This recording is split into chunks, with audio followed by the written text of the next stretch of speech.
The story of Esther is a great story. It reads like a fabulous melodrama. There's a king and a queen. There's our villain, Haman, boo, and one of our good guys, Mordecai, yay. There's a fabulous heroine, woohoo.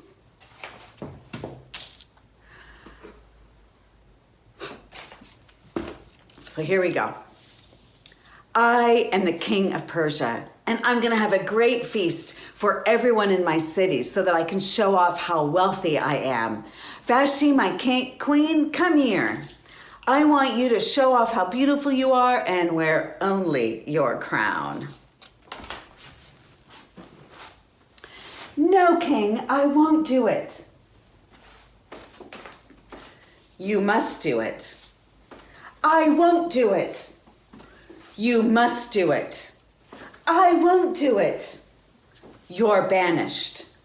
Fine.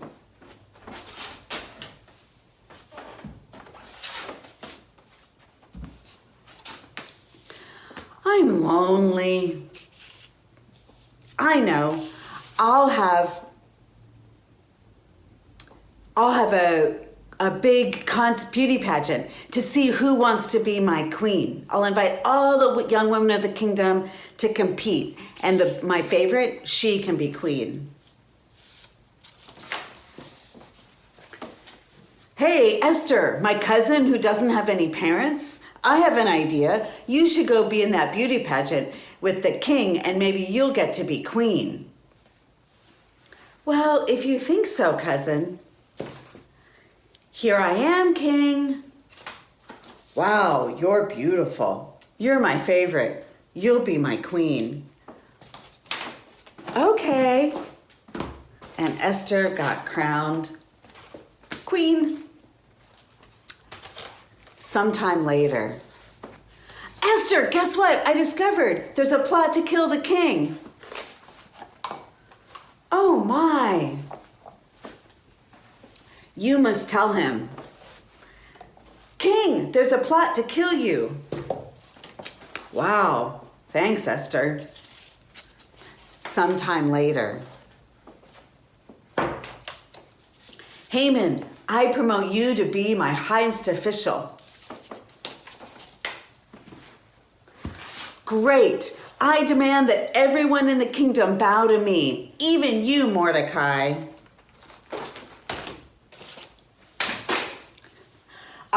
I won't do it. You must do it. I won't do it. You must do it. I won't do it. I'm gonna get you back, Mordecai. King, there are people in this kingdom who are different from us. They refuse to obey the king's laws. You should order that those people be destroyed. Those people are the Jews. Well, I guess you know best, Haman. I'll seal the order with my ring. This is awful. Esther, you have to do something.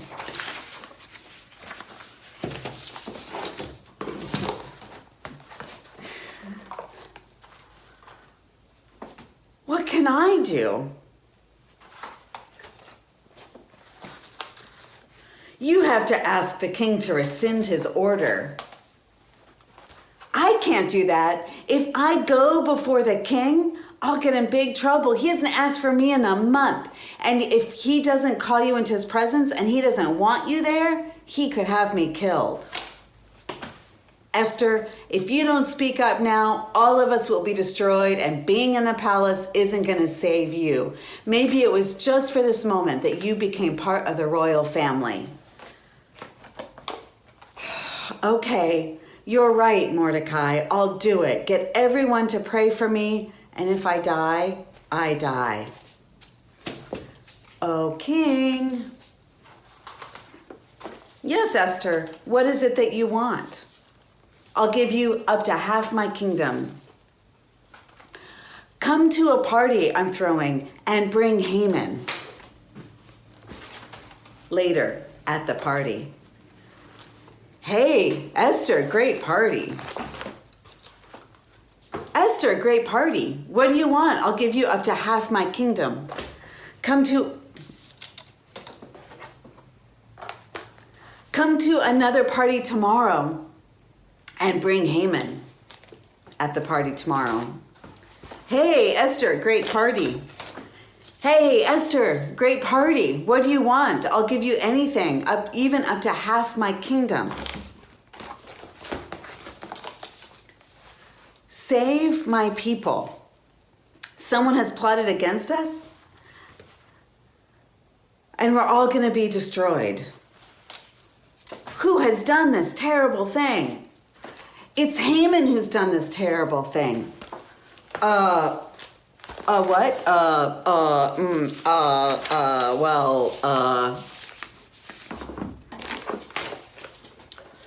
Haman's gonna pay with his life. Mordecai, what should I do? Once I've sealed an order with my ring, I can't rescind it. Issue a new order, making it permissible for the Jews to defend themselves. And that's how Esther and Mordecai saved the Jews. It's still celebrated to this day. So who's the hero of this story? Well, Esther for sure, right? She showed great courage. She stepped up when it was required of her. She risked her life by going before the king to save her people. But she wouldn't have done it without Mordecai. He saw the dangers that were afoot. He knew what was at stake, and he urged her to take action. But none of it would have been possible without Queen Vashti, the queen who got tired of just being another one of the king's treasures to be paraded around. Each of these people had a part to play. Each of them had a way to be a hero. One of my favorite podcasts is Hidden Brain by NPR. In February, they had an episode called The Influence We Have, Why We Fail to See Our Power Over Others. It starts by telling about the Stanley Milgram shock experiment. You may have heard of it. It's fairly famous. The subject of the experiment believes they are helping test the impact of electrical shocks on learning and memory. They're in one room administering the test, and the test taker is in another room, while the researcher is guiding the whole experiment. The two can't see each other, the test taker and the subject, but the subject can hear the test taker's reactions to the shocks. Every time the test taker gets an answer wrong, the researcher tells the subject to increase the voltage of the shocks. And the subject can hear the test taker first just sort of wince and grimace, and then really start to yell out with pain. The subject grows more and more uncomfortable as they can hear the pain of the test taker. But the researcher insists on increasing the shocks, and the subject does. What the subject doesn't know is that the test taker is in on the experiment, and the test taker isn't taking a test or in any pain whatsoever. The experiment is to test the way the subject reacts to the power and influence of the researcher. And that's mostly how we think about influence and power. The influence and power people have over us. Vanessa Bond, a researcher at Cornell University, noticed that we never ask about the researcher in the experiment. We don't ever think about how we feel about our power and influence on other people.